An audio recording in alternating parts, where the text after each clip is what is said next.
Hello students and welcome back to our YouTube channel Math Foundation by Purva. आज आपण या व्हिडिओमध्ये problem set 5 चा क्वेश्चन नंबर 2 आणि क्वेश्चन नंबर 3 सॉल्व करू.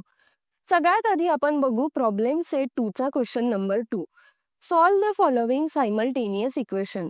आता सायमल्टेनियस इक्वेशन काय असतात? जर आपल्याला दोन लिनियर इक्वेशन दिलेले असतील आणि त्यांना एक सोबत सॉल्व करायचं असेल तर त्यांना म्हणतात सायमल्टेनियस इक्वेशन. सो क्वेश्चन मध्ये आपल्याला दोन सायमल्टेनियस इक्वेशन दिलेले आहेत. सो सगळ्यात आधी अशा टाइपचा प्रॉब्लेम तुम्हाला सॉल्व करायचा असेल तर जे क्वेश्चन मध्ये दिलेलं आहे ते लिहून घ्यायचं. सो आपण इथे लिहिणार इक्वेशन नंबर 1 आहे 2x + y = 5. इक्वेशन नंबर 2 आहे 3x - y = 5. ठीक आहे. सो आपण एलिमिनेशन मेथडने हा प्रॉब्लेम सॉल्व करतोय. सो एलिमिनेशन मेथड मध्ये काय चेक करायचं तर पहिले चेक करायचं व्हेरिएबल आणि त्याचा कॉन्स्टंट सेम पाहिजे दोघं इक्वेशन मध्ये. ठीक आहे. कॉन्स्टंट सेम पाहिजे. आता इथं व्हेरिएबल कोणते? एक्स आणि वाय. तो हे दोन व्हेरिएबल आपल्याला इथं दिसत आहे. तो इक्वेशन 1 मध्ये एक्स चं कॉन्स्टंट आहे 2 आणि एक्स चं कॉन्स्टंट आहे इथं 3. y चं कॉन्स्टंट आहे 1 आणि 1. आता बघून आपल्याला कळतंय की y असा व्हेरिएबल आहे ज्याचं दोघी इक्वेशन मध्ये कॉन्स्टंट सेम आहे. तो आता आपण y कडे कॉन्सन्ट्रेट करू. ठीक आहे. सो बघा इथं y मध्ये प्लस साइन आहे आणि इथं मायनस साइन आहे. सर जर साइन अपोजिट असतील तर तुम्हाला ऍडिशन करावी लागते आणि साइन सेम असेल तर तुम्हाला सबट्रॅक्शन करायचं असतं. सो 2x + 3x होणार 5x + y - y होणार 0 आणि 5 + 5 होतो 10. आता हे इक्वेशन आपल्याला आलंय याच्यावरून आपण काय काढणार? x ची व्हॅल्यू. सो इथून मिळालं x = 2. सो आपल्याला एक व्हॅल्यू तर इथून मिळालेली. ठीक आहे. आता ही x = 2 ची व्हॅल्यू आपण एका इक्वेशन मध्ये टाकू आणि y ची व्हॅल्यू फाइंड आउट करू. सो आता आपण पुट करणार x = 2 in equation number 1. Equation 1 आहे 2x + y = 5.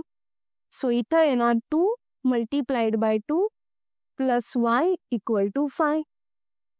सो 4 + y = काय आलंय 5 आणि y ची व्हॅल्यू आपल्याला मिळणार मग 5 + 4 केलं तर ती मिळाली 1.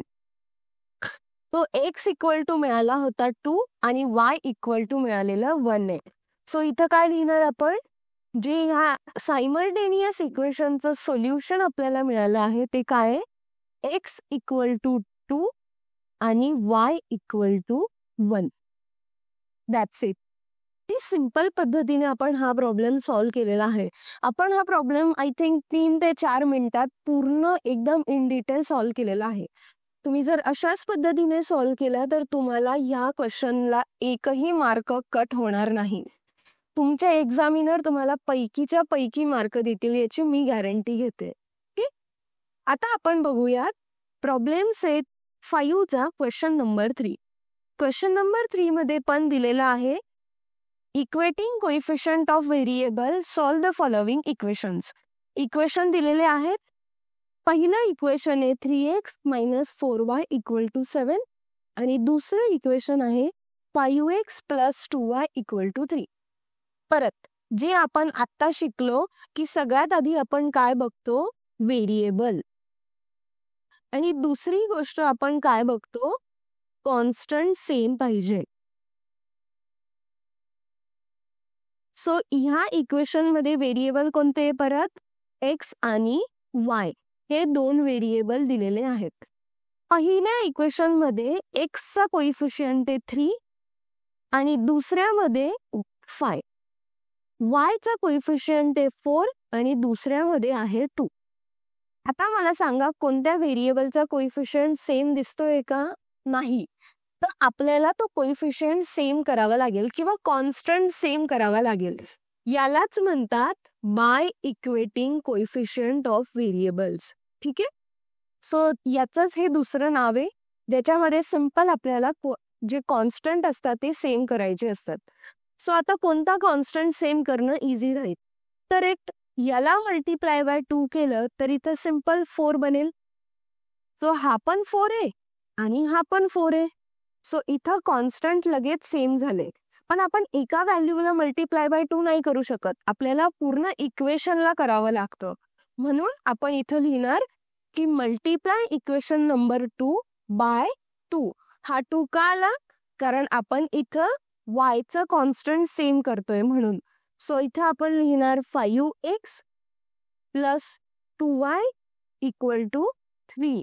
आता 2 ने मल्टिप्लाय केलं तर काय येणार मग? 5 मल्टिप्लाइड बाय 2 होणार 10x प्लस इथं आलं 4y equal to 3 multiplied bye 2 होणार 6. आणि हे आपलं बनलं न्यू इक्वेशन नंबर 2.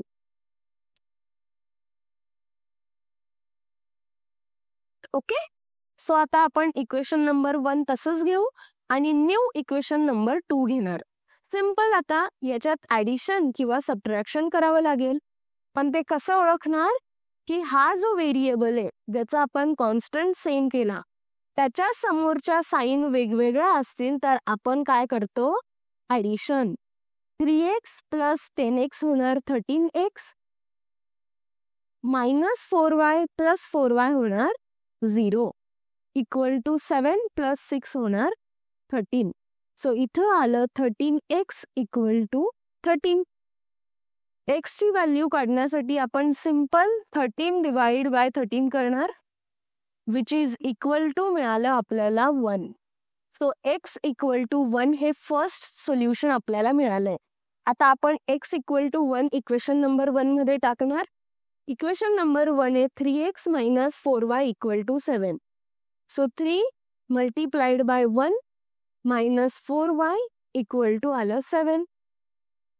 सो हे इक्वेशन सॉल्व करू आपण, ज्याच्यामधून आपल्याला काय मिळणार आहे? y ची व्हॅल्यू. सो इथं 7 मायनस 3 आलं मायनस 4y इक्वल टू आलं 4. सो y काढण्यासाठी हा 4 डिवाइड बाय मायनस 4 आलाय. सो इथं होणार 1 आणि ही मायनस साईन y ला मिळणार.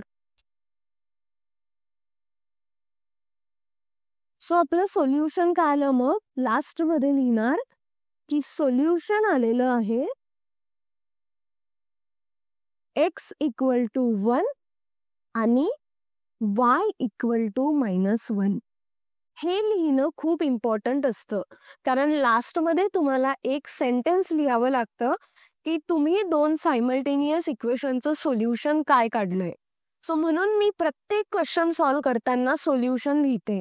तुम्हाला त्याची सवय पडायला पाहिजे, म्हणजे तुम्ही एक्झाममध्ये ही गोष्ट विसरणार नाही. सो आय होप तुम्हाला आजचं शिकवलेलं आवडलं असेल. तुम्हाला थोडंही वाटत असेल की मी हे छान शिकवते तर प्लीज माझ्या चॅनलला सबस्क्राईब करा. कमेंट्स करा की तुम्हाला काय आवडत आहे, काय नाही आवडत आहे त्याच्याबद्दल. आणि तुमच्या फ्रेंड्ससोबत सुद्धा हे व्हिडिओ शेअर करा, म्हणजे मला त्यातून मोटिवेशन मिळेल आणि मी अजून छान पद्धतीने हे व्हिडिओज तुमच्या समोर आणेन. आपण आता भेटूयात पुढच्या व्हिडिओमध्ये.